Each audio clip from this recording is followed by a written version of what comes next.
ہاں، کبھی آپ کے ساتھ ایسا ہوا ہے کہ کوئی خاص لمحہ، شاید کوئی بہت شدید یا خطرناک لمحہ ہو، اور آپ کو لگے کہ وقت جیسے رک سا گیا ہو یا بہت آہستہ چل رہا ہو؟ ہاں، سلو موشن کی طرح۔ بالکل، بالکل، جیسے سب کچھ سلو موشن میں چل رہا ہو۔ یہ بڑا عجیب سا لیکن عام سا احساس ہے۔ تو سوال یہ ہے کہ بھئی یہ صرف ہمارے ذہن کا کوئی کھیل ہے، کوئی وہم ہے، یا کیا واقعی وقت سست ہو سکتا ہے؟ یہ احساس جو آپ بتا رہے ہیں اور جو بہت سے لوگوں نے محسوس کیا ہوگا، نفسیات میں نا یہ ایک بہت ہی دلچسپ موضوع ہے۔ آج ہم اسی پہ ذرا بات کریں گے، خاص طور پر ایک کانسیپٹ پر جسے ماہرین کہتے ہیں ٹائم ایکسپینشن ایکسپیرینسز۔ TEEs ہے نا؟ جی، ٹیز۔ اور ہمارے پاس اس پر ایک مضمون ہے جو ماہر نفسیات سٹیو ٹیلر کی تقریباً 10 سال کی ریسرچ پر مبنی ہے۔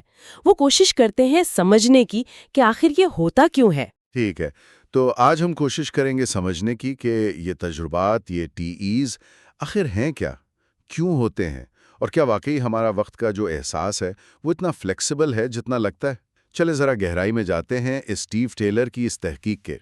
تو سب سے پہلے یہ جو ٹائم ایکسپینشن ایکسپیرینسز یا TEEs ہیں، ذرا یہ واضح کر دیں کہ ان سے مطلب کیا ہے، یہ ہوتے کیا ہیں؟ بنیادی طور پہ نا فیز وہ لمحے ہیں جب کسی شخص کو بہت شدت سے یہ محسوس ہوتا ہے کہ وقت جو ہے وہ معمول سے بہت بہت زیادہ آہستہ گزر رہا ہے۔ جیسے گھڑی سست ہو گئی ہو؟ ہاں بالکل، یا جیسے کوئی فلم سلو موشن میں چل رہی ہو۔ ویسے تو یہ کوئی نیا خیال نہیں ہے، لوگ پہلے بھی ایسے تجربات بتاتے رہے ہیں، لیکن اسٹیو ٹیلر نے جو ماہر نفسیات ہیں انہوں نے باقاعدہ اس پر سائنسی تحقیق کی ہے، تقریباً 1 دہائی تک۔ اور سنائیں ان کی اپنی دلچسپی بھی ایسی ہی کسی تجربے سے شروع ہوئی تھی؟ جی بالکل، یہ بات صحیح ہے۔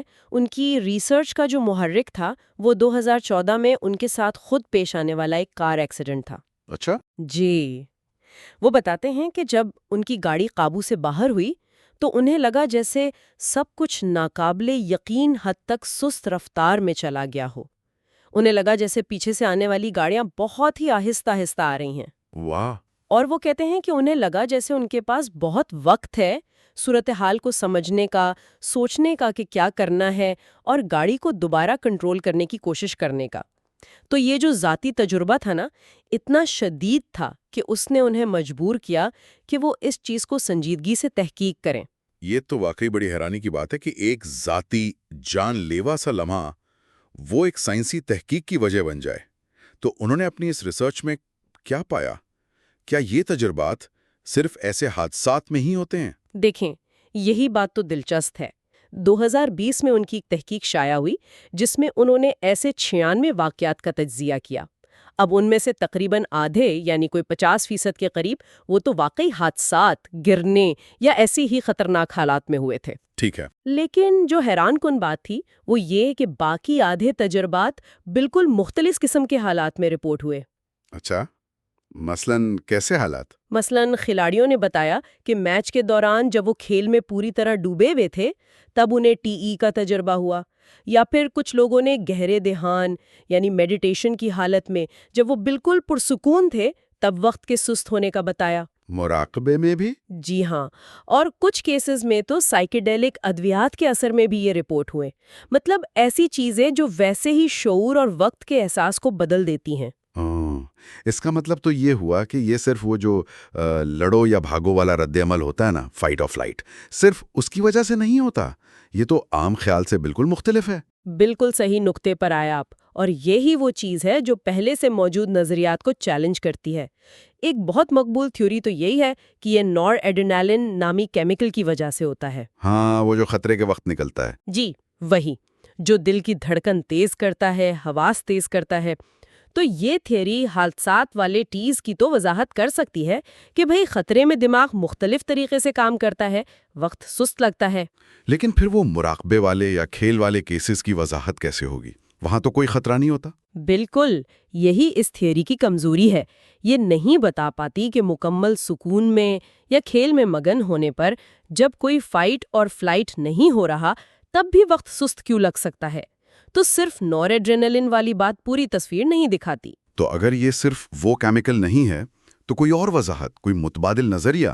میں نے کہیں پڑھا تھا کہ شاید یہ یادداشت کا کوئی کھیل ہو سکتا ہے۔ جی ہاں، ایک دوسری اہم تھیوری اسی طرف اشارہ کرتی ہے۔ وہ کہتے ہیں کہ یہ ٹی ای ایس اصل وقت میں نہیں ہوتے، بلکہ یہ یادداشت کا فریب ہے، مطلب ایلیوژن آف ریکلیکشن۔ اچھا، وہ کیسے؟ اس تھیوری کے مطابق جب ہم کسی شدید صورتحال میں ہوتے ہیں، خاص طور پر ایمرجنسی میں، تو ہمارے حواس بہت تیز ہو جاتے ہیں۔ ہم بہت کم وقت میں بہت زیادہ تفصیلات نوٹ کر رہے ہوتے ہیں، آوازیں، منظر، احساسات۔ یعنی اس لمحے میں ہم زیادہ معلومات جذب کر رہے ہوتے ہیں؟ بالکل، دماغ جیسے ہائی الرٹ پر ہوتا ہے، زیادہ ڈیٹا ریکارڈ کر رہا ہوتا ہے۔ اب ہوتا یہ ہے کہ بعد میں جب خطرہ ٹل جاتا ہے اور ہم اس واقعے کو یاد کرتے ہیں تو اس چھوٹے سے لمحے کی بہت سی یادیں ہمارے ذہن میں ہوتی ہیں۔ ہاں۔ تو کیونکہ یادیں اتنی زیادہ اور تفصیلی ہوتی ہیں، ہمیں لگتا ہے کہ شاید وہ واقعہ زیادہ لمبا تھا، اور اس سے وقت کے آہستہ گزرنے کا تاثر پیدا ہوتا ہے۔ مطلب یہ تجربہ اصل میں بعد میں یاد کرتے وقت بنتا ہے۔ یہ دلیل بھی وزن رکھتی ہے کہ زیادہ یادیں مطلب زیادہ وقت کا احساس، لیکن اسٹیو ٹیلر جنہوں نے اتنی تحقیق کی، کیا وہ اس سے متفق ہیں؟ ان کے شواہد کیا کہتے ہیں؟ دیکھیں، ٹیلر اس یادداشت والی تھیوری کو بالکل رد نہیں کرتے، لیکن وہ سمجھتے ہیں کہ یہ بھی پوری کہانی نہیں ہے۔ ان کی تحقیق میں جن لوگوں نے ٹی ای ایس کا تجربہ کیا تھا، ان کے بیانات اس تھیوری سے پوری طرح میل نہیں کھاتے۔ کیسے؟ انہوں نے صرف یہ نہیں بتایا کہ بعد میں انہیں زیادہ تفصیلات یاد تھیں، بلکہ زیادہ تر لوگوں نے یہ کہا کہ اس تجربے کے دوران ان کی سوچنے کی رفتار بھی بہت تیز ہو گئی تھی۔ وہ معمول سے کہیں زیادہ تیزی سے صورتحال کو سمجھ رہے تھے، فیصلے کر رہے تھے، معلومات کو پروسیس کر رہے تھے۔ اوہ، یہ تو بہت اہم فرق ہے۔ اگر لوگ کہہ رہے ہیں کہ وہ اسی وقت تیز سوچ رہے تھے، تو یہ صرف بعد میں بننے والی یادداشت کا کھیل تو نہیں ہو سکتا۔ اس کا مطلب ہے ان کی ذہنی کارکردگی ہی بدل گئی تھی اس لمحے میں۔ بالکل، ٹیلر کے مطابق یہ جو تیز سوچنے والی بات ہے نا، یہ یادداشت کے فریب والی تھیوری سے براہ راست ٹکراتی ہے۔ وہ تھیوری تو صرف یادوں کی تعداد کی بات کرتی ہے، اس وقت کی بہتر ذہنی صلاحیت کی نہیں۔ اس لیے ٹیلر سمجھتے ہیں کہ ہمیں کوئی اور وضاحت چاہیے۔ تو پھر اسٹیو ٹیلر خود کیا کہتے ہیں؟ اگر یہ صرف کیمیکلز یا یادداشت کا فریب نہیں، تو وہ ان ٹی ایز کو کیسے دیکھتے ہیں؟ ٹیلر ایک آپ کہہ لیں زیادہ بنیاد پرست قسم کا نظریہ پیش کرتے ہیں۔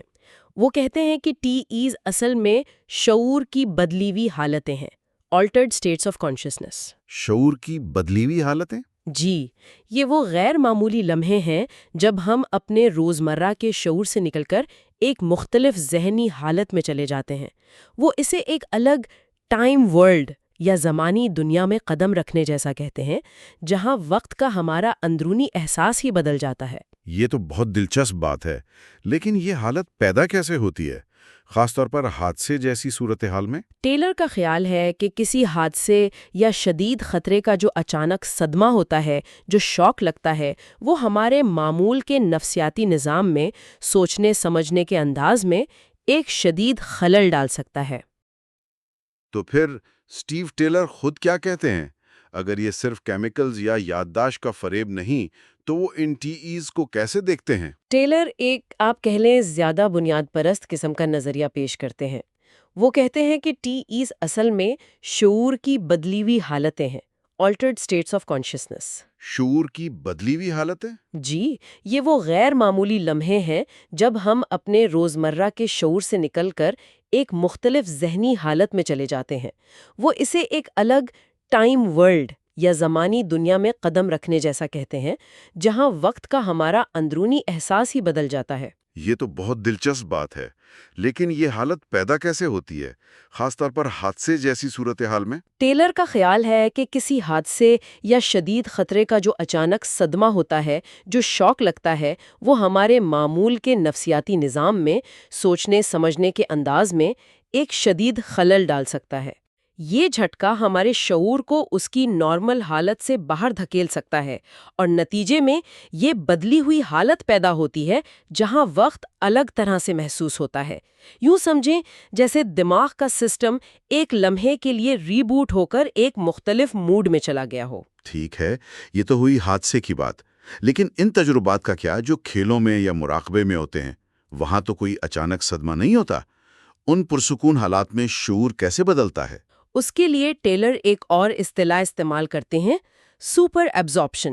Super absorption? جی، یعنی شدید انہماک، کسی کام میں، خیال میں یا تجربے میں پوری طرح سے ڈوب جانا، جذب ہو جانا، اس حد تک کہ آپ اپنے ارد گرد اور وقت گزرنے سے بے خبر ہو جائیں۔ جیسے کوئی کھلاڑی کھیل میں مگن ہو یا کوئی آرٹسٹ؟ بالکل، یا کوئی مراقبے میں گہرا چلا جائے۔ تو یہ جو مکمل اور شدید انہماک ہے، ٹیلر کہتے ہیں یہ بھی شعور کی معمول کی حالت کو بدل کر ایک گہری بدلی ہوئی حالت میں لے جا سکتا ہے، اور اس حالت میں بھی وقت سست محسوس ہو سکتا ہے۔ تو گویا ٹیلر کے مطابق راستہ چاہے کوئی بھی ہو، حادثے کا شاخ ہو یا کھیل میں راقبے کا گہرا انہماک، منزل ایک ہی ہے، شعور کی ایک ایسی بدلی ہوئی حالت جہاں وقت کا اندرونی تجربہ سست ہو جاتا ہے۔ بالکل، ان کا مرکزی خیال یہی ہے کہ ٹیز صرف کوئی ضمنی اثر یا دھوکہ نہیں، بلکہ یہ شعور کی حقیقی، اگرچہ عارضی تبدیلیاں ہیں۔